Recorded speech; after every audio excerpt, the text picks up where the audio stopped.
ఈరోజు మన మందమరి మార్కెట్ వ్యాపారస్తుల సంఘం జెండా కాడికి విచ్చేసిన మన మార్కెట్ వ్యాపారస్తులందరికీ కృతజ్ఞతలు. స్వతంత్ర దినోత్సవాన్ని వ్యాపారస్తుల సంఘం ఆధ్వర్యంలో నిర్వహించుకోవటం ఆనవాయితీగా ఉంది. దాంట్లో భాగంగానే ఈరోజు ఈ కార్యక్రమం నిర్వహించుకున్నాం.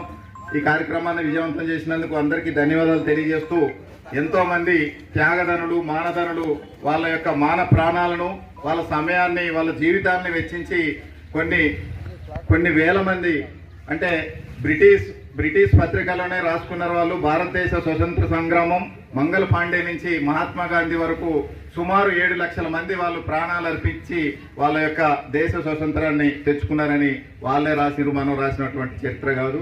అంటే అంతమంది ఈ దేశ విముక్తి గురించి పోరాటం చేసి మనకి చేతిలోకి తీసుకొచ్చినటువంటి స్వాతంత్రాన్ని మనం ఈరోజు ప్రపంచ దేశాలకు ఆదర్శంగా ముందుకెళ్తూ, అదేవిధంగా ప్రపంచానికి దిక్చూసిగా ఈనాడు భారతదేశం ఎదుగుతుంది.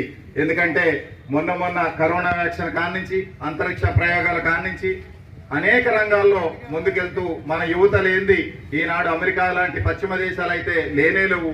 మన దగ్గర నుంచి వెళ్ళి ఆ యొక్క దేశాల అభివృద్ధికి తోడ్పడుతున్నారు. ఇక్కడ ఉన్నటువంటి ప్రభుత్వాలు గతంలో వాళ్ళకు ఉపాధి లేకనే బయటికి వెళ్ళారు కనుక మరి ఆ దేశాలు కూడా అభివృద్ధి జరుగుతున్నాయి. వాళ్ళతోటి తలదన్నే విధంగా మనం ముందుకెళ్తున్నాం.